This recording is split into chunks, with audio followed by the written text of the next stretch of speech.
I've been awake for 3 hours and I've already calculated Foster's death 14 different ways. Not planning it, just running the numbers. That's what I tell myself while I sit at Marcus's desk and wearing his captain jacket that hangs too loose on my shoulders. The terminal screen glows with this morning's biometric updates, every crew member's vital statistics converted into units of value. The render value system, that's what they call it when your worth gets calculated by age, health, body mass, and whatever genetic modifications you might be carrying. Every human in the outer systems has one. It updates every 6 hours like a stock price, except when it hits 0, you don't just lose money. You become money. Foster's numbers are going the wrong direction.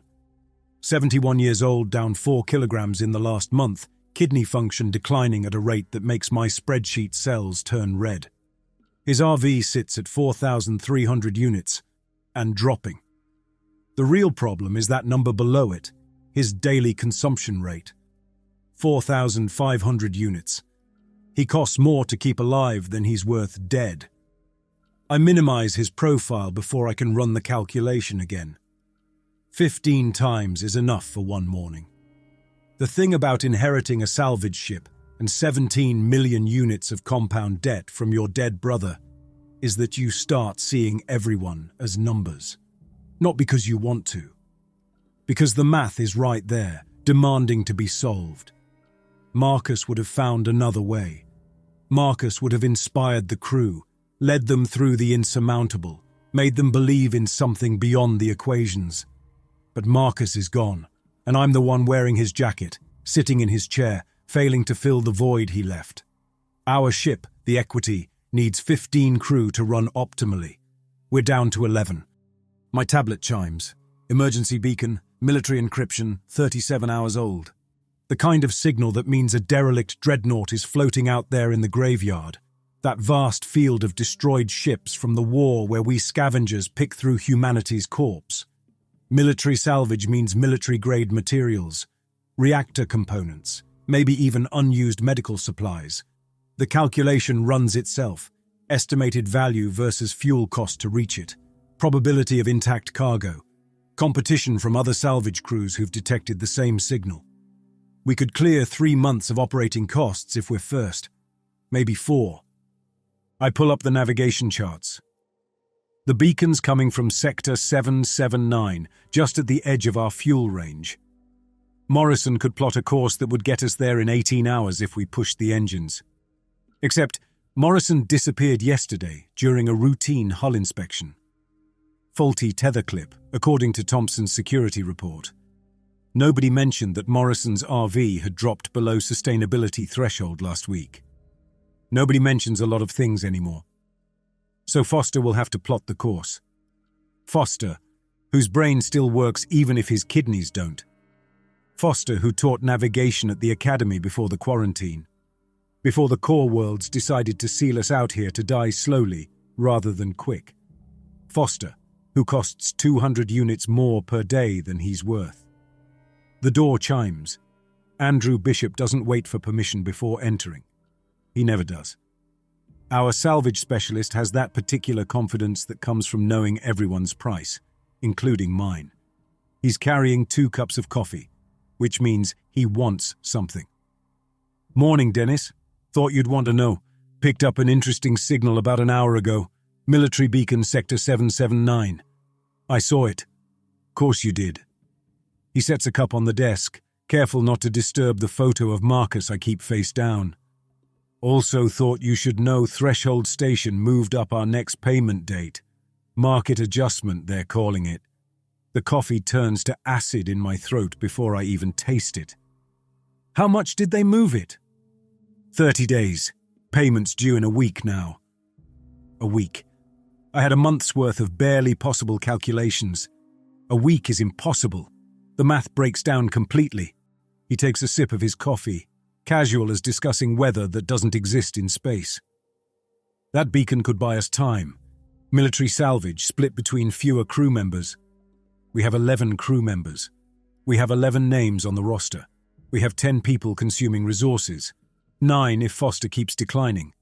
8 if we're honest about Thompson's redundancy with the new security systems. This is how it starts.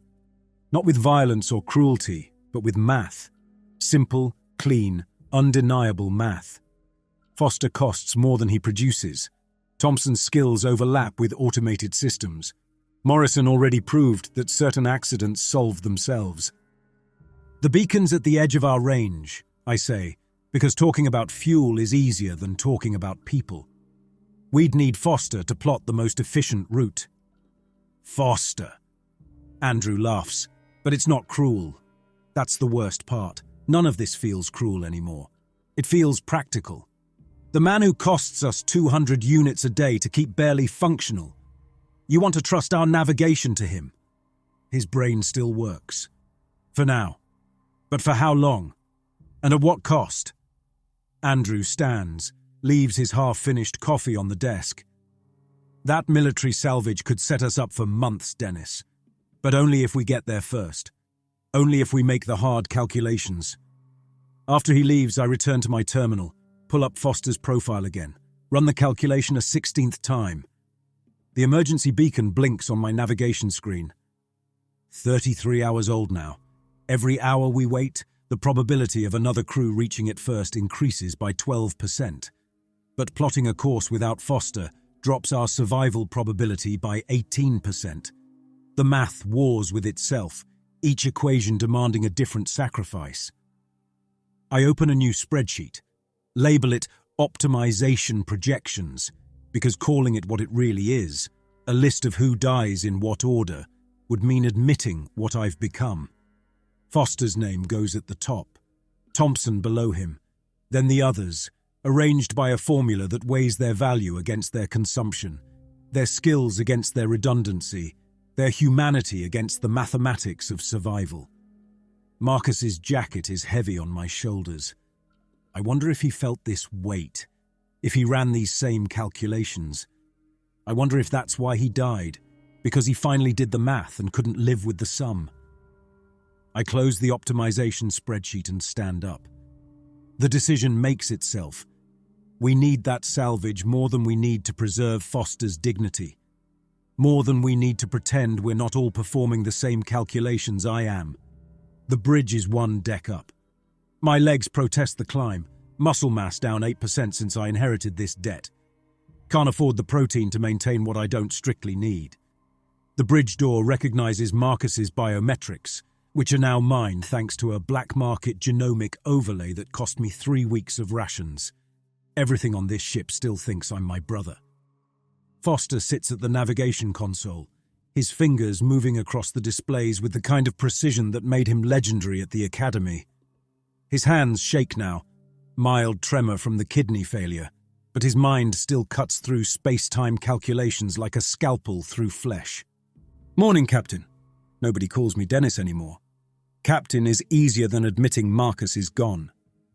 We picked up a military beacon, Sector 779. His fingers pause. That's pushing our fuel reserves.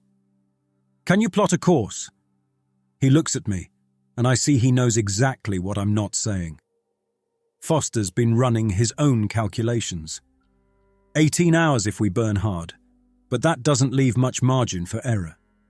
If another crew's already there, if the salvage is stripped. Thompson enters the bridge, our security chief who used to be a Marine before the quarantine. Still walks like one, spine straight, checking corners even though there's nothing to check for anymore.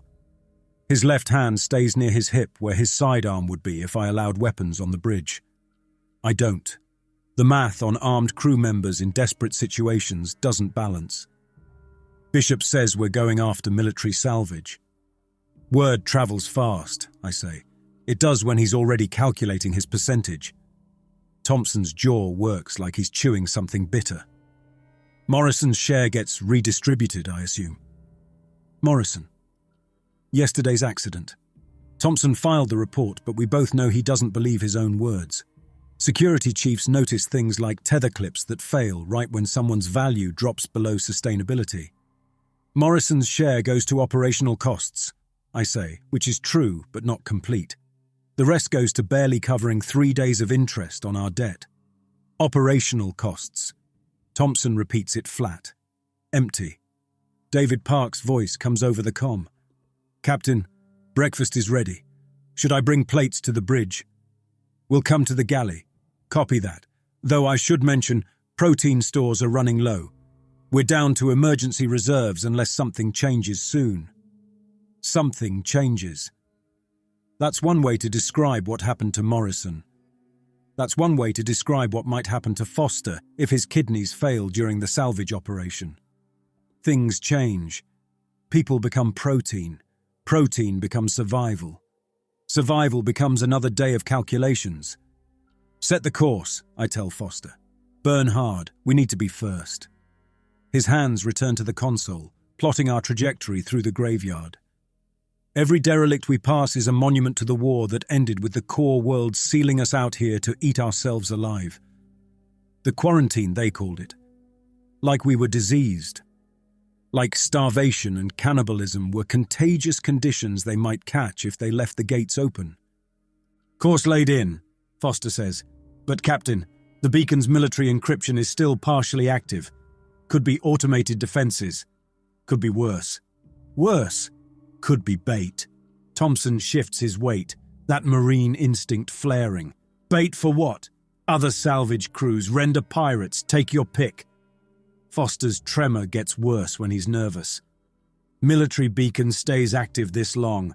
Either it's trapped somehow, or someone wants it found." The math changes. New variables. Probability of ambush versus probability of genuine salvage. Risk of combat versus certainty of default. Every equation ends with the same conclusion. We don't have a choice. "We go," I say. "Prep the crew. Everyone in EVA suits when we arrive. Thompson, you'll lead the boarding party." "Who's on the team?" I run the calculations instantly. Who's expendable versus who's essential? Who might conveniently have an accident versus who needs to stay alive to run the ship? You, Bishop, and Coleman. Our medic, because military ships mean medical supplies. Bishop, because he can evaluate salvage at a glance. Thompson, because someone needs to go first through any doors that might not open peacefully. Not you? I stay with the ship, because captains who leave their ships sometimes find their crews have made certain calculations in their absence. Because Foster needs supervision. Because I'm worth more alive than any of them, at least according to my own spreadsheets. Thompson knows all this.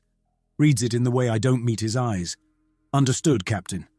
Foster engages the engines. The ship shudders, protesting the acceleration. Everything on this ship protests these days. The engines, the life support, the crew. All of it dying by degrees, consuming itself to continue a little longer. 18 hours, Foster announces. 18 hours pass in fragments. I spend them running calculations that all reach the same conclusion. We're worth more dead than alive, just not all at once. The art is in the sequence. The craft is in making each death seem necessary, even natural. The proximity alarm pulls me from my revision of the optimization schedule. We're here. The dreadnought floats in the void like a city-sized corpse. The Havoc's descent, according to the hull markings still visible through scorch marks. Destroyer class, built to turn planets into glass. Now, it's just another skeleton in the graveyard, spinning slowly through the dark. I reach the bridge as Foster pulls us into matching rotation. His hands barely shake today. David must have given him extra protein, though I won't ask where it came from. "Automated defenses?" I ask. "Nothing active. Power signatures are minimal. Emergency systems only. Maybe a backup generator still cycling." Thompson's already in his EVA suit, checking seals with the patience of someone who's seen what vacuum does to human bodies. Bishop stands beside him, his scanner worth more than 3 crew members, already sweeping the dreadnought's hull. "Reading anything?" Thompson asks. "Bloody hell." Bishop's Australian accent gets thicker when he's excited. "Hull's intact. No major breaches below Deck 7. Could be whole sections still pressurized." Coleman joins them, medical kit strapped to her back. She's 43, competent, and worth exactly her consumption rate. The perfect middle ground that keeps her off my optimization lists. She doesn't look at me anymore. None of them do, really. They look at the space around me. the outline where Marcus used to be. Docking collars damaged but functional, Foster reports. I can get you close enough for a manual seal. The approach takes 20 minutes. 20 minutes of watching that dead ship grow larger, its weapon ports like empty eye sockets, its hull scarred with the kind of damage that only comes from ship-to-ship combat. Whatever happened here, it was personal. Seal's good, Thompson confirms once we're docked. Boarding now. I watch their helmet feeds on my monitor. The airlock cycles and they step into a corridor that hasn't seen light in 6 years. Their helmet lamps cut through the darkness, revealing Navy standard bulkheads, warning signs, a coffee cup floating in the 0G. Someone left in a hurry. Atmosphere's intact, Coleman reports. Stale but breathable. Radiations within tolerance. They move deeper, past crew quarters with photographs still taped to walls, past a mess hall where meals sit half-eaten, frozen in time. The kind of details that remind you these were people before they became statistics. Captain. Bishop's voice carries that particular tone that makes my stomach clench. You need to see this. His helmet cam swings toward a door marked Medical Bay, authorized personnel only. It's been forced open from the inside, the metal bent outward. Thompson, take point. They enter the medical bay. Beds arranged in perfect rows, equipment that would sell for thousands per unit, and, holy shit. Thompson stops so suddenly Coleman runs into him. The cryopods line the far wall. 5 of them. 4 dark, their displays showing the flat lines of failed life support. But the fifth is still running. Bishop's scanner goes insane, numbers scrolling faster than I can read. He actually drops it, has to catch it with both hands. Dennis, you need to, these readings can't be. What is it? Good Lord, it's him. It's the Prophet of Ash. Gideon, they called him during the war. The one whose modified organs carried weapons that could turn stars into novas. Myths and propaganda, I always assumed. Everyone assumed. But the scanner doesn't lie. And the numbers it's showing. 14 million units, Bishop whispers. Minimum. Just his liver alone, the fusion disruptor sequences, 3 million. His eyes, those retinal modifications, another 2. The neural tissue with the targeting algorithms. Is he alive? I cut through the anatomy lesson. Coleman checks the pod's displays. Alive and stable. Cryosleep's perfect. He could wake up right now if we triggered the sequence. 14 million units, more than our debt. More than the ship. More than all of us combined, rendered and sold at premium rates. The math is so simple it hurts. Can we move the pod? I ask. It's on independent power, Thompson reports. Self-contained, we could... An alarm cuts through the comm. Foster's voice tight with panic. Captain, we've got company. 3 ships coming in fast. Identification shows... He pauses. It's the Carrion Crow. Render pirates. Render pirates. The ones who don't wait for you to die naturally. The ones who process crews while they're still screaming. And they're 40 minutes out. Can we run? Not carrying a cryopod. The mass would cut our acceleration by half. I stare at the medical feeds, at the man frozen in that pod whose body is worth more than everything I've ever seen. The calculations run themselves. Take him and risk the pirates. Leave him and lose everything. Wake him and... Coleman, can you bring him out of cryo safely? Here, now. It takes hours to properly... Can you do it? 20 minutes for emergency revival. But Dennis, we don't know what he is. What he's capable of. He's leverage, Bishop says, understanding immediately. Do it, I order. Emergency revival. Thompson, secure the medical supplies you can carry. Bishop, download everything from their computers. Foster, prepare for emergency burn the second they're back. Coleman's hands move across the cryopod's controls. I watch through her helmet feed as ice crystals begin forming and breaking on the pod's surface, the temperature differential creating its own weather system in the medical bay. Core temperature rising, she reports, initiating cardiovascular restart in 3 minutes. Carrion Crows at 35 minutes and closing, Foster updates. Through Bishop's feed, I watch him download terabytes from the medical bay's computers. Patient records, treatment protocols, modification logs. Jesus Christ, he mutters.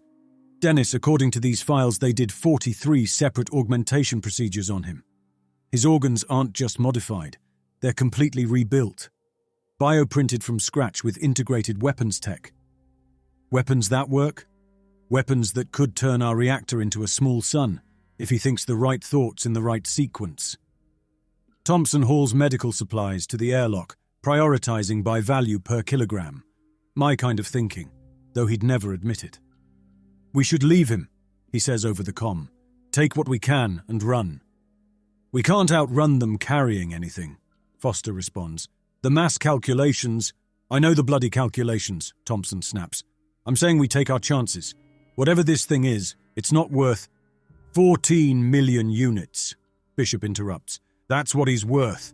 More than all of us. More than this ship. More than our lives. Thompson loads another crate.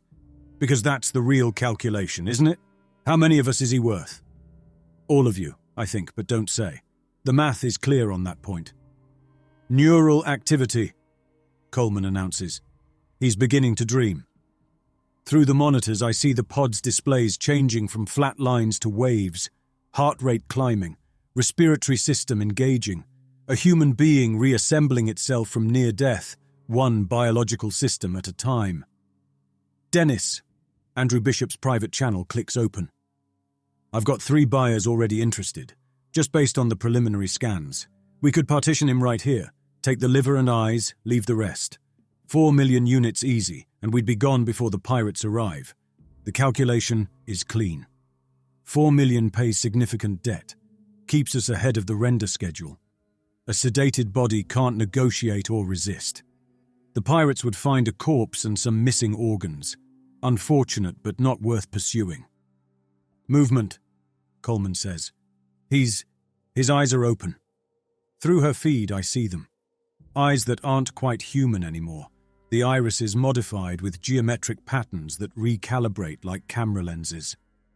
They focus on Coleman's visor, and something in them suggests intelligence that survived 6 years of frozen death. Can he hear us? Possibly. Neural functions are... Coleman stops. He's trying to speak. The mouth moves, forming words without sound. Coleman leans closer, and I see his lips shape themselves around a single word. Coordinates. What coordinates? Coleman asks. His hand rises, points at Bishop's scanner, then holds up 3 fingers. 3 coordinates? Bishop asks. 3 what? The man's eyes close, then open again. His mouth forms new words. 3 ships, 3 stars, 3 choices. He's not making sense, Coleman says. Could be neural damage from the cryo... Carrion Crow at 25 minutes, Foster interrupts. Whatever we're doing, we need to... Gideon's hand shoots out, faster than should be possible for someone just awakened, and grabs Coleman's wrist. Not violently, carefully, like handling glass. His eyes focus with sudden clarity. The war, he says, voice rusted from years of silence, isn't over. Coleman tries to pull away, but his grip is gentle and absolute. The war ended 6 years ago. No. He sits up in the pod, ice falling from his body in sheets. They just stopped watching. Who stopped watching? The core worlds. They sealed the quarantine and turned away. Let us eat ourselves, but I can make them look again. His eyes find Bishop's scanner, those modified irises dilating. 3 dreadnoughts, 3 reactors, 3 suns going nova in populated systems. They'll have to respond. You're talking about murdering billions, Coleman says. I'm talking about negotiation. Gideon releases her wrist, swings his legs out of the pod. Naked, modified, worth more than all of us, he stands with perfect balance. They respond, or their safe systems burn. They open the quarantine, or they lose what they're protecting. Carrion Crow at 20 minutes. Foster's voice is tight. They're broadcasting demands. They want to board for inspection. Standard render pirate procedure. Can you stop them? I ask Gideon directly. He looks at my monitor camera, and I have the unsettling feeling he's seeing me, not just the lens. I could turn their reactor into a small star, but... He pauses. The energy required would drain me for days. I'd be helpless after, worth only what my meat provides. He understands the calculations, speaks our language. Alternative? I ask. Let me talk to them. Render pirates are just businessmen without licenses. Everything's negotiable. 15 minutes, Foster reports. I make the calculation. Trust the legend who wants to burn stars or fight pirates we can't outrun. Both options end in consumption, just at different speeds. Coleman, get him something to wear. Bishop, bring him to the bridge. Thompson. Already heading back, Thompson says, with whatever I could carry. I watch them move through the dead ship toward our dying one. 4 people and 14 million units of modified human racing against pirates who process people while their hearts still beat. The math says we're dead. But math doesn't account for legends, even broken ones. Gideon stops at the airlock, looks back at the medical bay. There were 5 pods. 4 failed, Coleman tells him. You're the only survivor. No. He stares at the dark pods. They didn't fail. They were turned off. Someone chose me to survive. He turns to Bishop's scanner. Check the logs. See who accessed the pods 6 months ago. Bishop scrolls through his downloaded files. His face goes pale inside his helmet. It was the crew. They voted, decided which one to keep running when power started failing. They chose the most valuable one, Gideon says. The one worth selling. They did the math. He steps through the airlock without another word.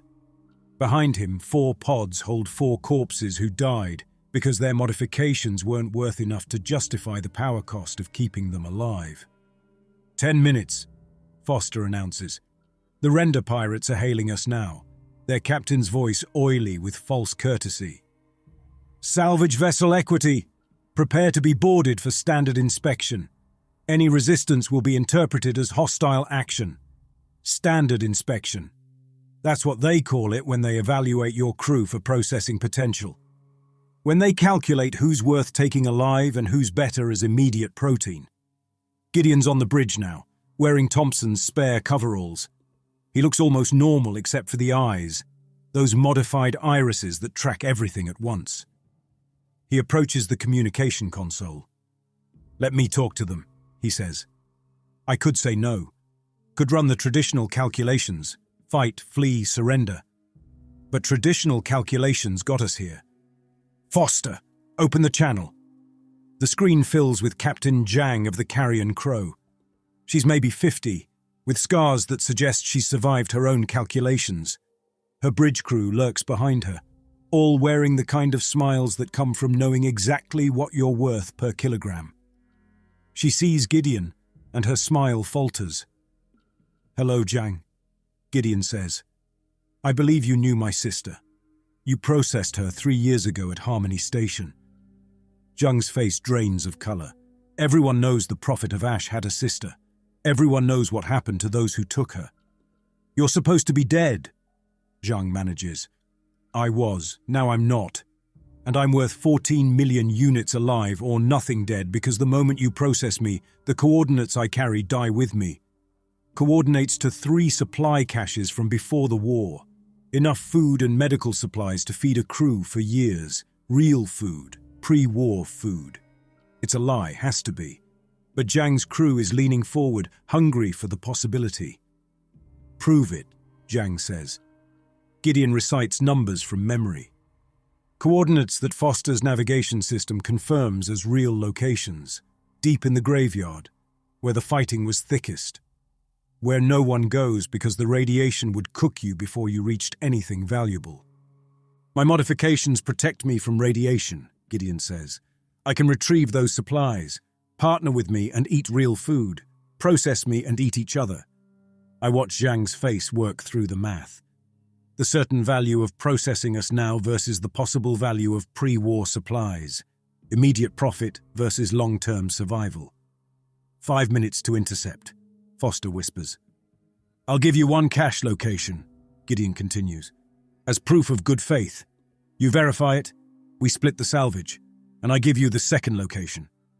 Everyone eats, everyone lives. One cache, Zhang finally says. We verify it together. If it's real, we negotiate. If it's empty, we take you all.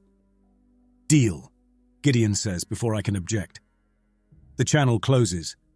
Foster looks at me with something between horror and hope. Those coordinates he gave, they're real? They're real locations, Gideon confirms. He turns those eyes on me. You would have calculated the same solution given the variables. He's right, I would have. 2 minutes to intercept, Foster announces. Let them dock, I say. We follow Gideon's play. Thompson returns to the bridge, still in his EVA suit, sees Gideon and stops. So we're keeping it? Him, Coleman corrects. He's a him. Is he? Thompson's hand hovers near where his weapon would be. Or is he just 14 million units that can talk? Gideon smiles. Both. I'm both. Just like all of you are both people and calculations. The only difference is I've accepted it. Zhang brings 4 of her crew through the airlock. They wear the kind of tactical gear that costs more than most people's lives. Black carbide plating over vital organs, helmets with full spectrum scanning. They move like predators, checking corners, establishing sight lines. Professional killers who've done this calculation hundreds of times.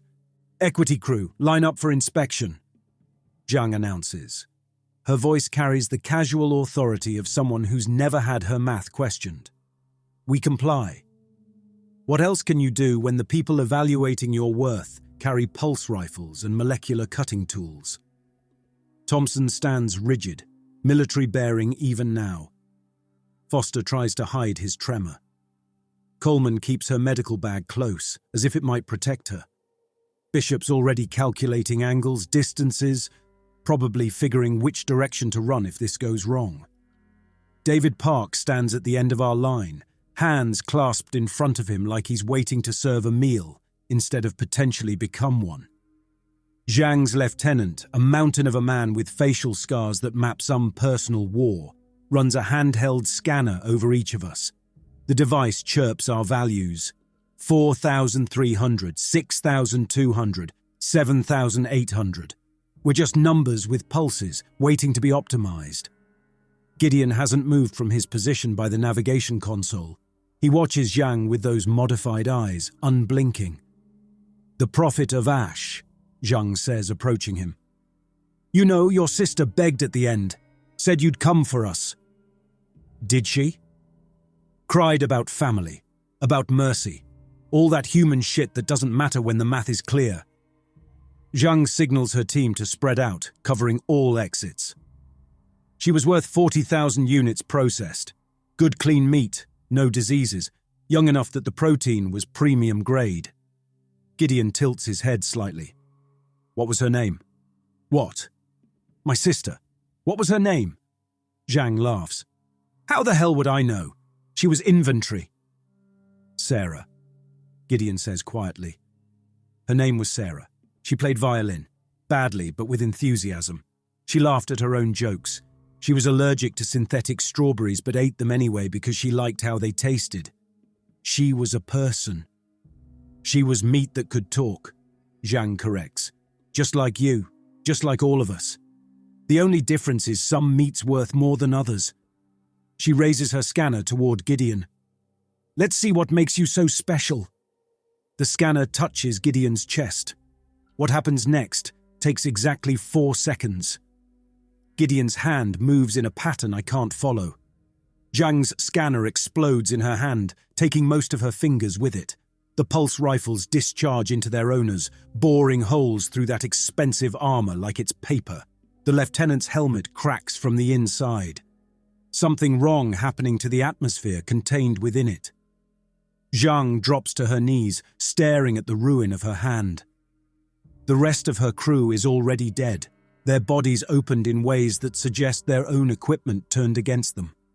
Blood pools on my bridge deck, real blood from real people who were alive 4 seconds ago.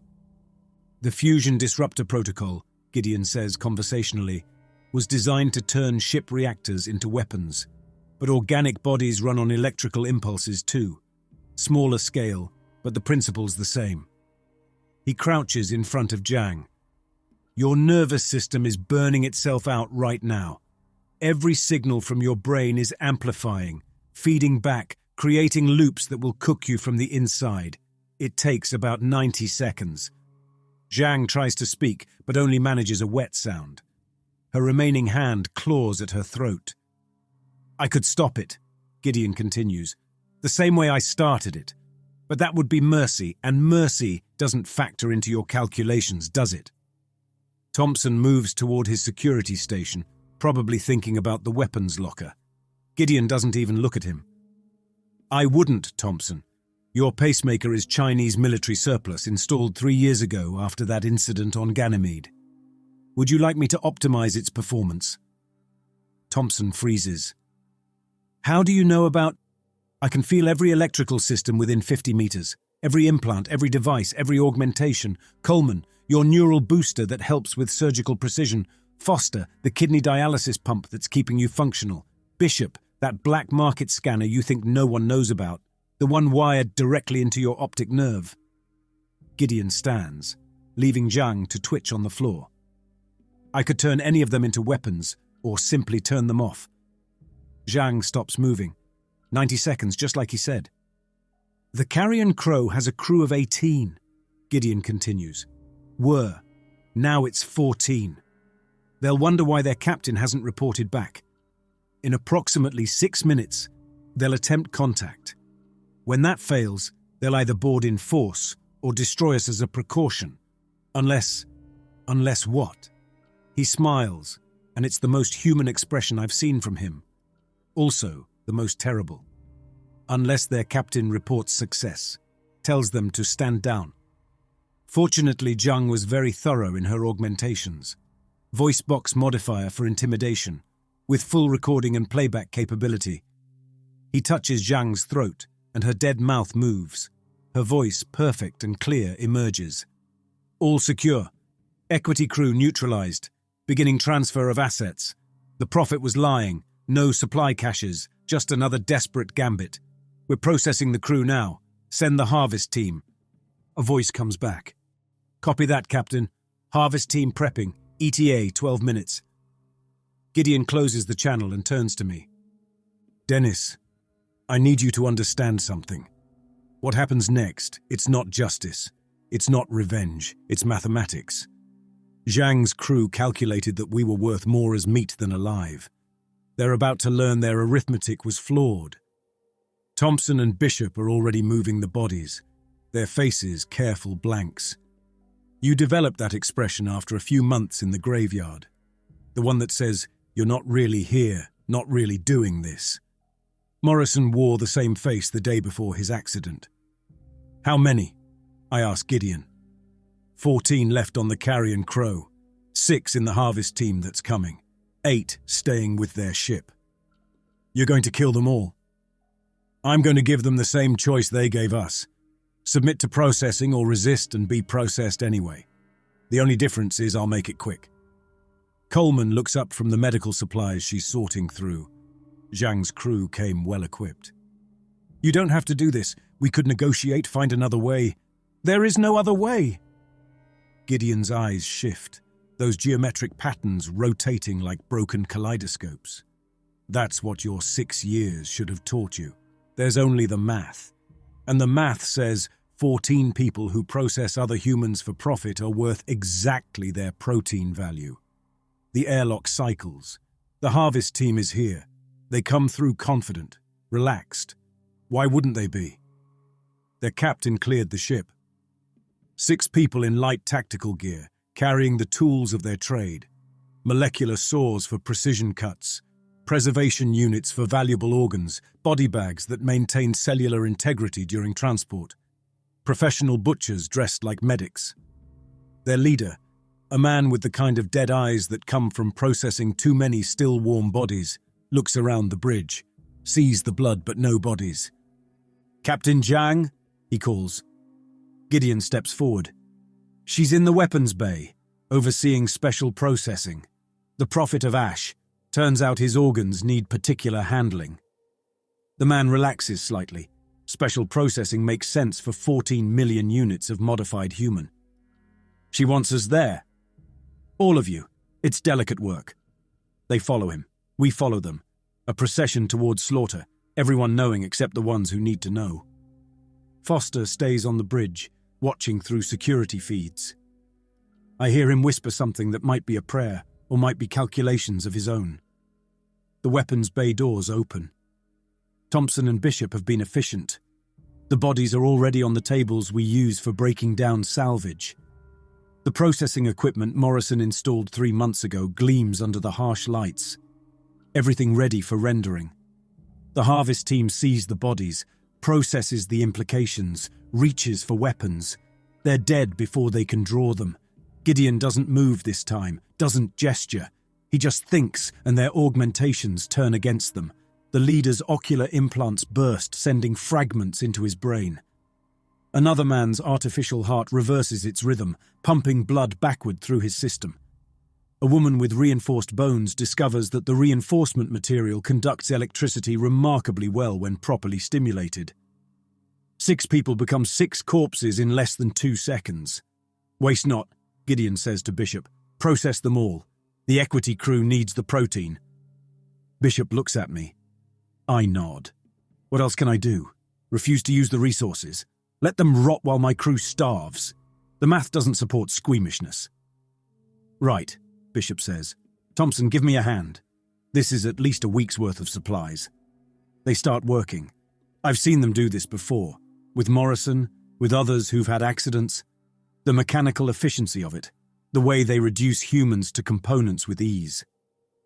David Park enters the bay, takes in the scene, and simply asks, "Standard processing, or should I prepare something special?" "Standard," I tell him, because the words "something special" make me think of garnishes on human flesh, and that's a thought I can't afford. Gideon's already at the communication console, using Zhang's biometrics again. "Carrion Crow, this is Zhang. Situation's more complex than expected. The Prophet had friends hidden in the lower decks. We've neutralized them but took losses. 6 crew down." "Captain, should we send backup?" "Negative, we're handling it, but we'll need to redistribute crew between ships. Prepare for modified operations. I'm sending Thompson and Bishop over to assess your supplies." "Copy that, Captain." He turns to Thompson and Bishop, who are elbow-deep in their grim work. "You two are going to the Carrion Crow. Tell them Zhang wants a full inventory before we redistribute crews. While you're there, open their emergency vents. All of them." Thompson stops. "That'll depressurize the entire ship in 30 seconds. 23 seconds, actually. I've run the calculations based on their hull specifications." Gideon touches a console, and technical readouts appear. Their emergency systems will seal the bridge automatically, trapping whoever's there. The rest will have 23 seconds to reach EVA suits that I'm betting they don't maintain properly. "You're betting?" "I'm calculating. Pirates who process humans for quick profit don't spend money on safety equipment. At most, 3 will survive. Manageable numbers for what comes next." Bishop wipes blood from his hands with the casual motion of someone cleaning grease. "And what comes next?" "We take both ships, combine the supplies, then I show you something that will change your calculations forever." Those eyes shift again, focusing on something beyond the bulkheads. 3 dreadnoughts floating in the deep graveyard where radiation cooks anyone without my modifications. Each one contains a piece of something the military thought they'd destroyed. Something that could end this economy of cannibalism. Thompson and Bishop suit up for their visit to the Carrion Crow. They don't ask questions. We're past questions now, moving on momentum and murder towards something that might be salvation or might be damnation. The distinction matters less than it should. "Dennis," Gideon says as they leave, "your brother knew what I was, what I could do. He chose to leave me frozen. Marcus wasn't a killer. No, he was something worse. He was moral in an immoral system, He refused to make the calculations that would have saved his crew, so his crew made them for him. A pause. That's why they killed him. Not for his protein value, but because his morality was going to get them all killed. Thompson knows. Ask him sometime, when you have the stomach for truth. The weapons bay continues its work. The sound of molecular saws through bone. The careful disassembly of humans into resources, all of it supervised by a weapon in human form who might be our salvation or our damnation. Why help us? I finally ask. You could take the carrion crow yourself. Leave us here. Because you're useful. Because I need someone to witness what happens next.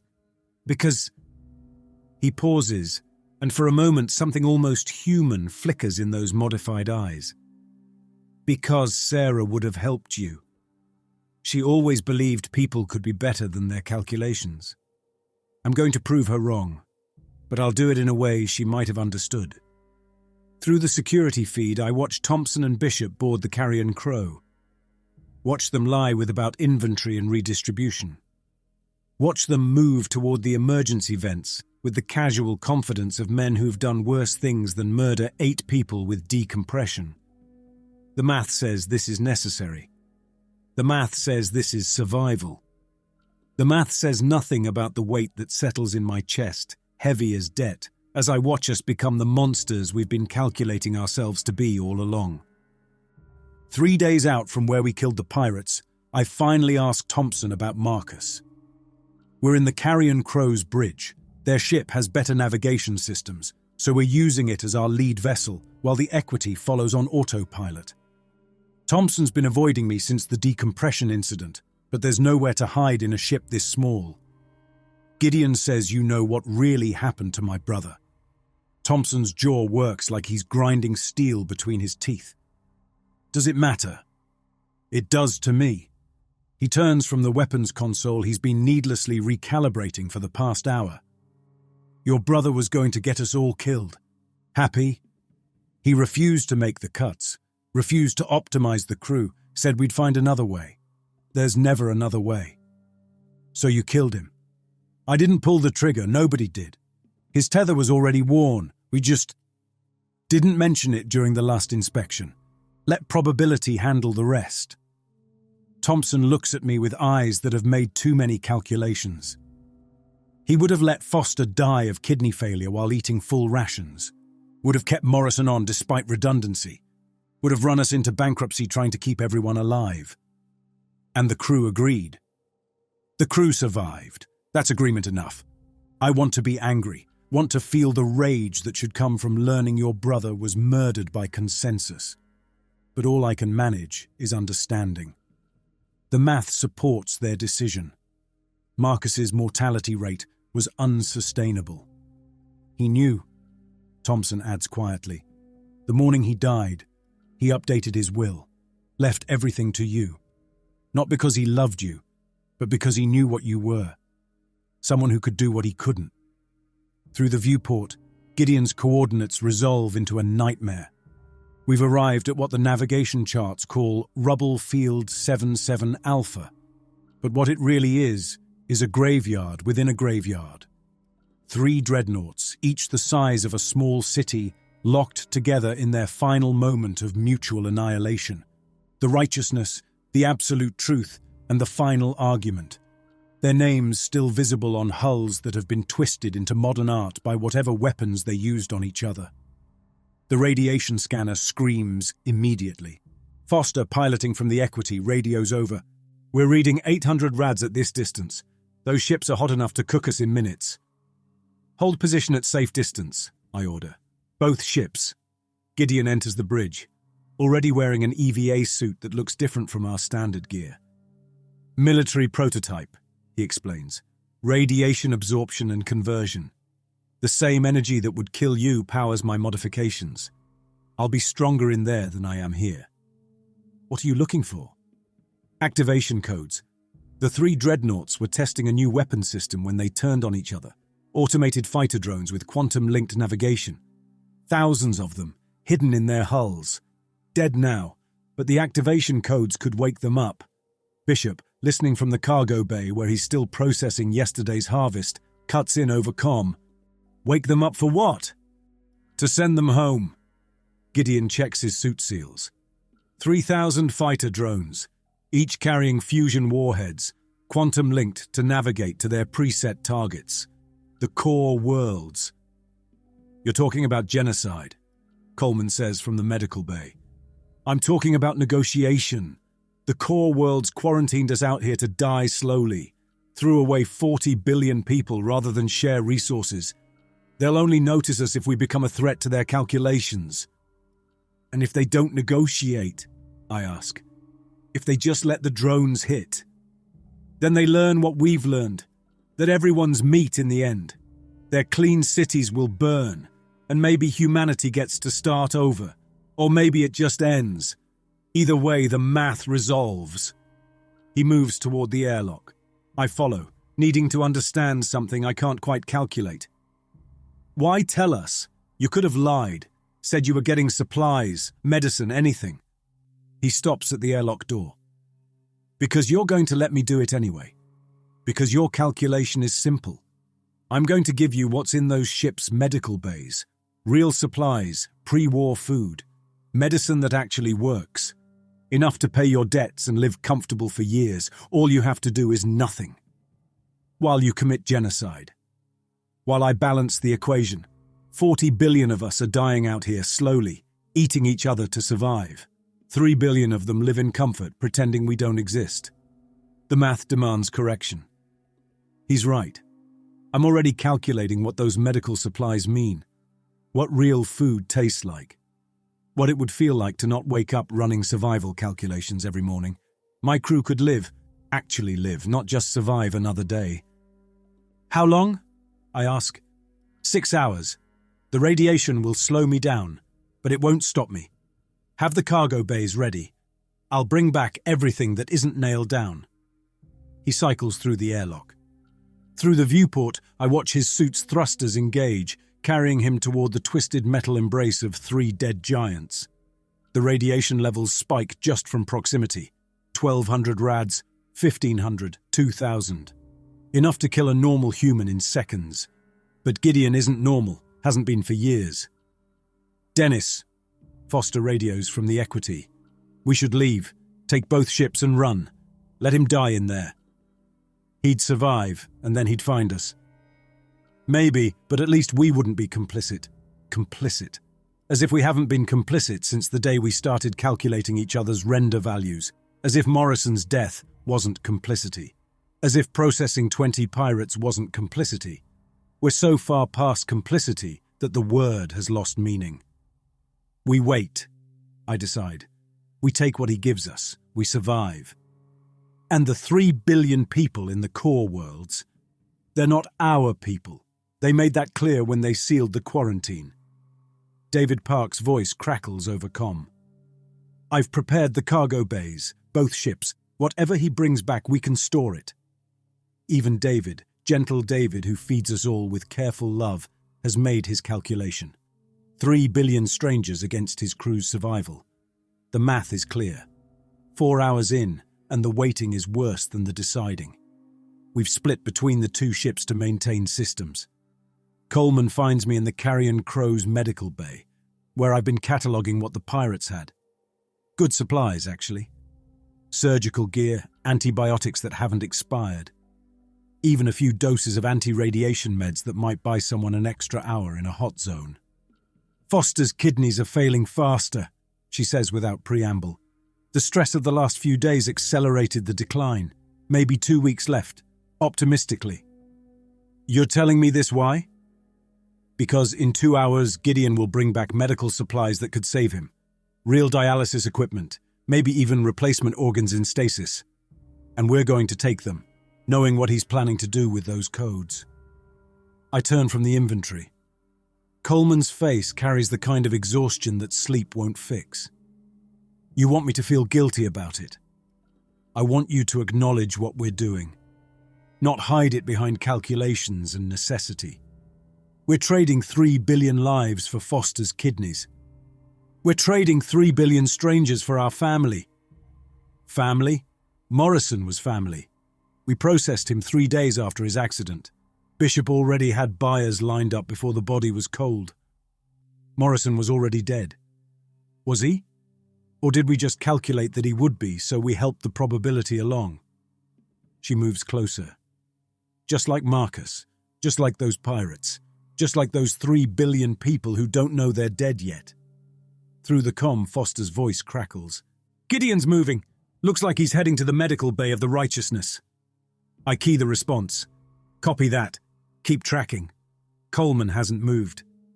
You didn't answer my question. You didn't ask a question. Fine. Here's a question. When Gideon comes back with those supplies, are you going to use them to save Foster, knowing what enabling Gideon means? Yes. Just like that? Just like that. Because Foster's real and those 3 billion people are theoretical. Because Foster's ours and they abandoned us. Because the math. Screw the math. Coleman's professionalism cracks, showing something raw underneath. The math is just how we excuse becoming monsters. Every atrocity in history had someone doing the math behind it. She's right, but being right doesn't change the calculation. Foster dies in 2 weeks without treatment. 3 billion strangers die sometime later if Gideon launches his drones. The timeline makes the decision. Bishop's voice cuts through the comm. Movement on the scope. Someone else is out here. I'm on the bridge in 30 seconds. Thompson already at the weapons console. Through the viewport, running lights emerge from the rubble field's shadow. Another salvage vessel, scarred and patched like ours, keeping cautious distance. They're hailing, Thompson reports. The screen fills with a face I don't recognize. Woman, maybe 60, with the kind of deep space pallor that comes from years without real sunlight. Salvage vessel Equity. This is Captain Mills of the Perseverance. Noticed you holding position outside the hot zone.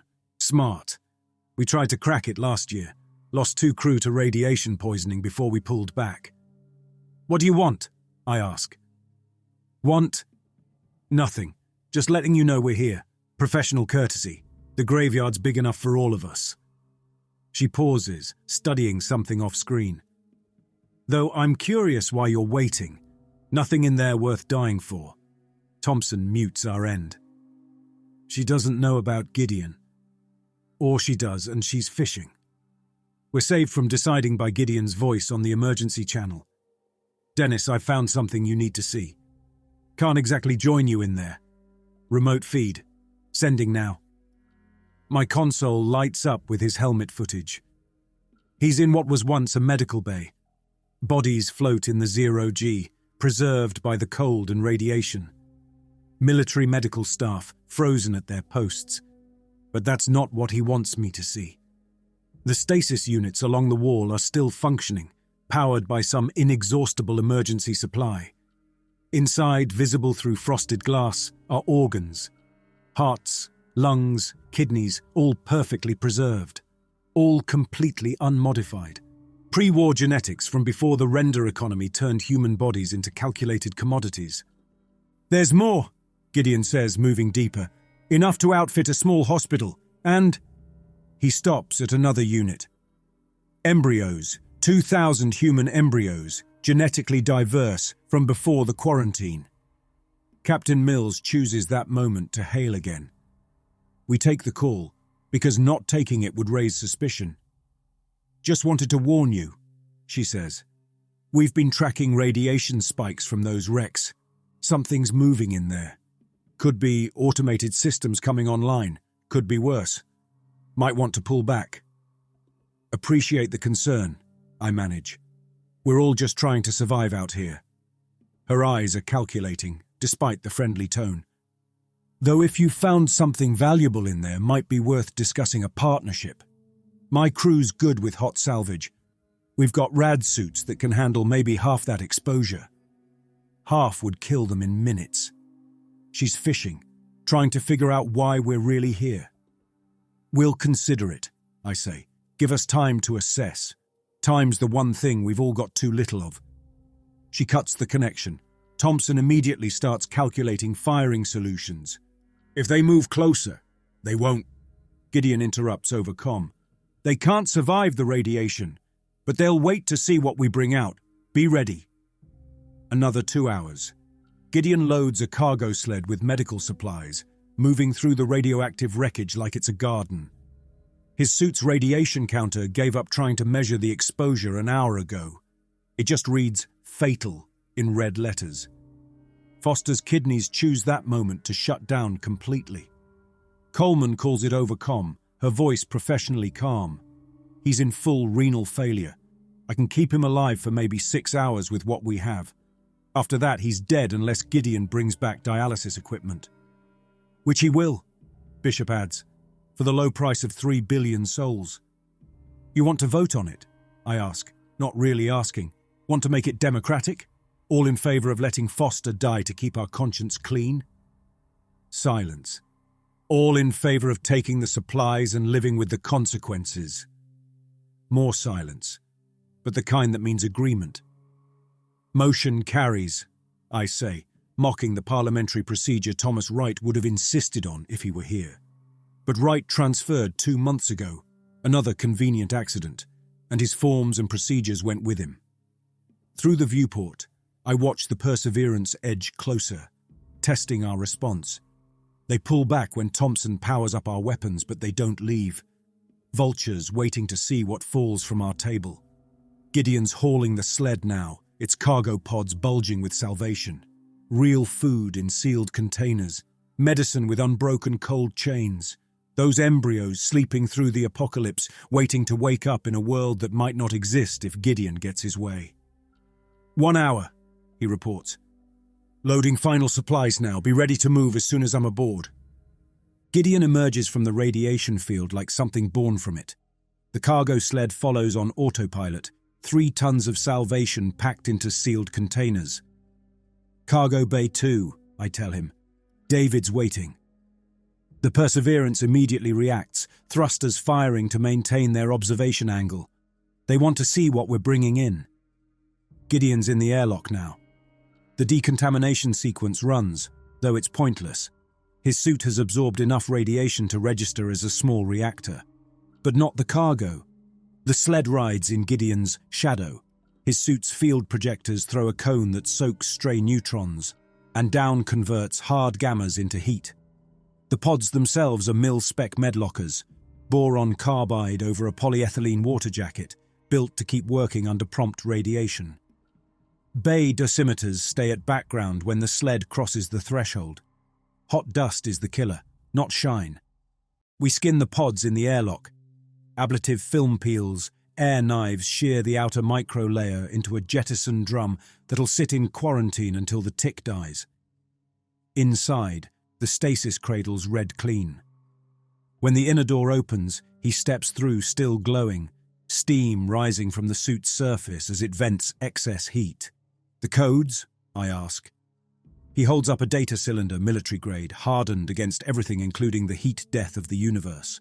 All 3 ships' activation sequences, quantum-linked navigation pre-programmed with core world coordinates. They were planning to use these as a last resort if the war went badly. Now, I decide if the war ever really ended. David and Bishop are already cracking open the cargo pods. The medical supplies are even better than promised, full surgical suites in miniature, organ preservation units, synthetic blood that actually works instead of the recycled plasma we've been using. Coleman grabs the dialysis equipment and runs for Foster without a word. Real food, David whispers, holding up a sealed container marked protein rations synthetic. Not human, not processed. Actual synthetic protein from before the render economy made human flesh the only viable option. There's enough here for months, maybe a year if we're careful. Bishop's scanner is having a seizure trying to calculate values. Dennis, the embryo storage unit alone is worth the genetic diversity, untainted pre-war genetics. He stops, recalculates. We could sell 1 embryo and pay off our entire debt. Captain Mills hails us again. That's quite a haul you've brought in. Enough to share, perhaps? Nothing to share, I respond. Just some basic supplies. Basic supplies that required 6 hours in a radiation field that would kill anyone in minutes? Her friendly mask slips. Come now. We're all trying to survive out here. Whatever you found, we could help you move it. Security, transportation, buyers. For a percentage, of course. Thompson looks at me. I can see him running the calculations. Can we take them if it comes to fighting? The Perseverance is bigger, probably better armed. But we have Gideon. We're not interested, I tell Mills. That's unfortunate. She doesn't cut the connection immediately. You know, we tracked an interesting heat signature from those wrecks. Almost like someone was walking around in there, absorbing all that radiation. That's not possible, of course, unless someone had military-grade modifications, the kind that would be worth, 15 million units. She knows. Not everything, but enough. I'll make you a deal, she continues. We take the modified asset off your hands. You keep whatever supplies you found. Everyone wins. The asset isn't for sale. Everything's for sale. It's just a matter of price. Her crew appears behind her, armed and ready. We could take it all, you know, but I'd rather be civilized about this. Gideon steps into view of our camera. The Perseverance's bridge goes silent. Hello, Captain Mills, he says. You processed a man named Parker last year. Called him redundant cargo, I believe. Mills's face goes pale. You're supposed to be frozen. I was. Now I'm not. And Parker was my friend. We served together before the war. Before people like you turned him into protein paste. Those modified eyes shift. You have 30 seconds to leave. You can't threaten 20 seconds. Mills looks at her crew, at us, at the calculations that suddenly don't balance. This isn't over. It is for you. 10 seconds. The Perseverance fires emergency thrusters, pulling back fast enough to stress their hull. They don't stop until they're beyond weapons range, then further, until they're just running lights in the dark. You let them go, Thompson observes. They're already dead. They just don't know it yet. Gideon turns to me. When I activate the drones, anyone within 3 sectors will be caught in the quantum wake. The radiation will cook them from the inside out. Mills and her crew have maybe 6 weeks. You could have warned them. I could have, but Parker deserved better than being processed for redundancy. He hands me the data cylinder. Keep this safe. I'll need it when I'm ready. When will that be? Soon. But first, Foster needs his new kidney, and your crew needs to remember what real food tastes like. Let them be human for a few more days. It might be the last chance they get. Coleman's voice crackles over comm. Dialysis is working. Foster's stable. Dennis, this equipment. It's military medical corps, top shelf. With this, I can keep anyone alive through almost anything. I watch David prepare our first meal in 6 years that doesn't contain human protein. Watch my crew remember what it's like to eat without calculating whose death they're consuming. Gideon stays apart, running his fingers over the data cylinder like it's a rosary or a weapon or both. 3 weeks, he says quietly. I'll wait 3 weeks. Let your crew get healthy, get strong, then I leave to activate the drones. And we just let you go? You count your supplies and realize you have enough to live comfortably for years. You calculate the odds of stopping me versus the certainty of survival if you don't try. You make the same choice you've been making all along, the pragmatic one. He's right. I've already run those calculations. Already decided. What happens after? I ask. After you send the drones? Either the core worlds negotiate and open the quarantine, or they burn and everyone starts over. Either way, the render economy ends. No more calculating each other's protein value. No more optimization schedules. No more choosing who dies today so others can live tomorrow. And if billions die in the process, then they die. Just like the 40 billion out here are dying, just slower. He looks at me with those eyes. The only difference is their deaths will mean something. They'll be the price of change, not the price of another day's survival. Through the galley viewport, I can see my crew eating real food, laughing for the first time in months. Foster's conscious, weak but alive.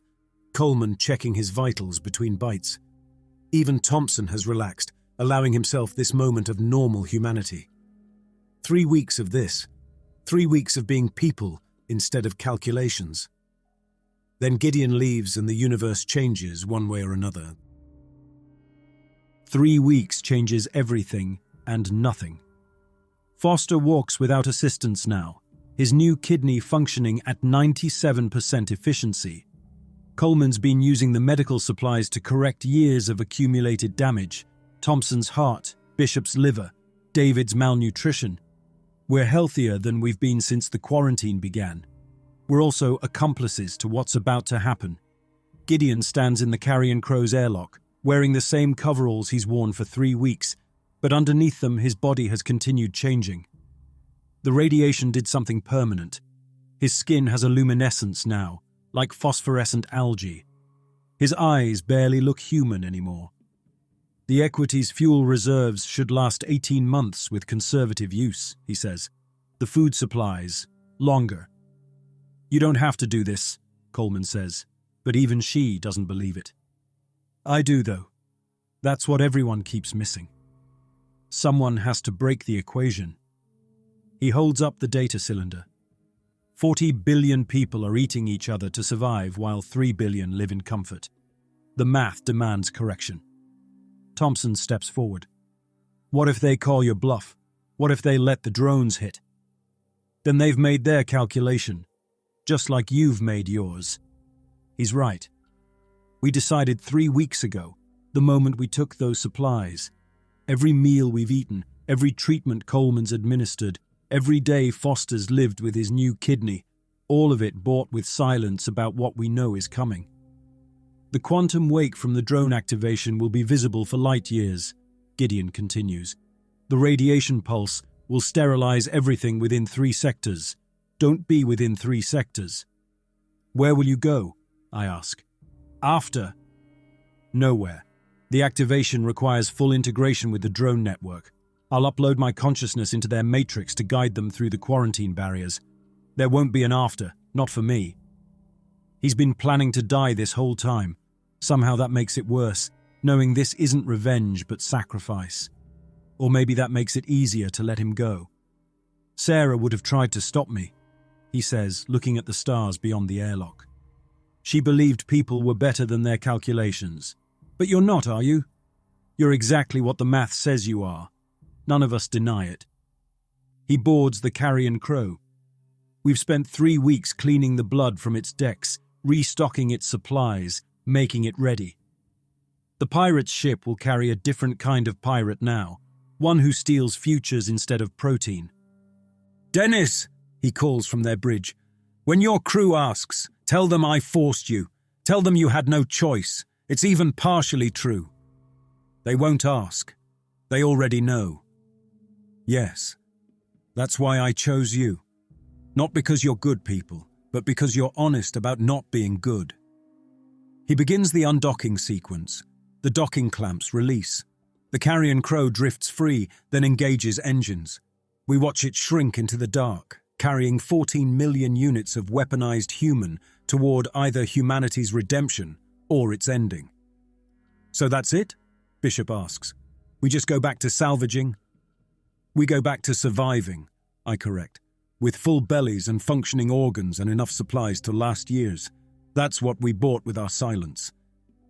Foster pulls up the navigation charts. Where to, Captain? Captain. Still wearing Marcus's title like his coat, still failing to fill either. Away from here. Find us a dead zone, somewhere quiet. We wait and see what happens. We run dark for 6 days before the emergency frequencies explode with traffic. Military channels, civilian bands, even encrypted core world communications, all of them screaming at once. Coleman picks through the signals, her face increasingly pale. Dennis, you need to hear this.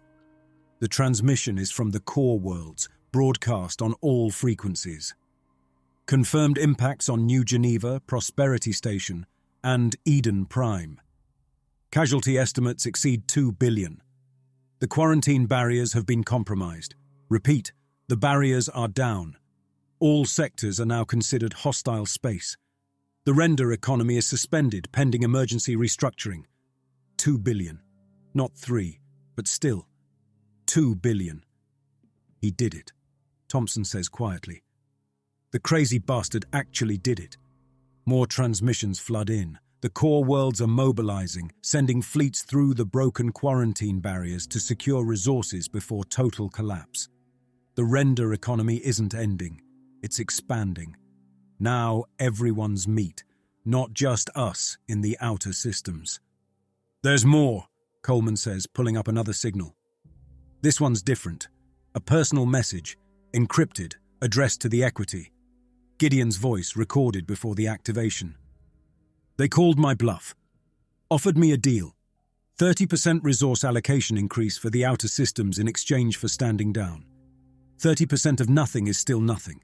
The math didn't balance. His voice continues, calm as ever. I know you'll survive. You always do. That's your gift and curse, the ability to calculate your way through any atrocity. The message ends. We sit in silence, processing what we've enabled. 2 billion dead because we wanted Foster to live, because we wanted real food, because the math said our survival was worth more than their lives. Any regrets? Bishop asks, though he's not really asking. No, I answer honestly. That's the worst part. I'd make the same calculation again. Because that's what we are now. Not the survivors of the apocalypse, but its accountants, tallying the cost in corpses, balancing the books with blood. We got what we paid for, full bellies, functioning organs, and the knowledge that we're exactly the monsters our calculations said we'd become. Months later, the render economy didn't end. It evolved. With the quarantine barriers down and core world infrastructure in ruins, everyone's eating everyone now. The actuarial boards went digital, calculating global protein distribution in real time. The rendering houses franchised, opening branches in what used to be paradise worlds. The mathematics of survival went viral, infecting every human settlement from Mercury to the outer colonies. We drift through it all, invisible in our dead zone. Our supplies hold. Foster's kidney functions. David cooks real food that tastes like memory instead of murder. But the emergency frequencies never stop screaming. Sometimes Coleman patches them through, updates from the new world Gideon created. Mumbai station processed its entire lower district, 50,000 in one day, a new record. The Paradise Orbital government instituted mandatory rendering at age 60. Earth itself has been divided into consumption zones, with protein futures traded on what's left of the stock market. Turn it off, I tell her. We should know what we caused. We didn't cause it. We just didn't stop it. Is there a difference? I don't answer because we both know there isn't. Foster's health holds. Our supplies dwindle slowly. The universe eats itself in carefully calculated portions. And sometimes, late in the night shift, I run the numbers on what it would take to find a habitable world, far from trade routes and protein markets. The calculation always fails. There's no world far enough, no resources sufficient, no possibility of escape from what we've become. But I keep running the numbers anyway, because that's what we do. We calculate, we survive. We carry the weight of 2 billion dead and call it necessity. The math always balances in the end, even when the sum is zero.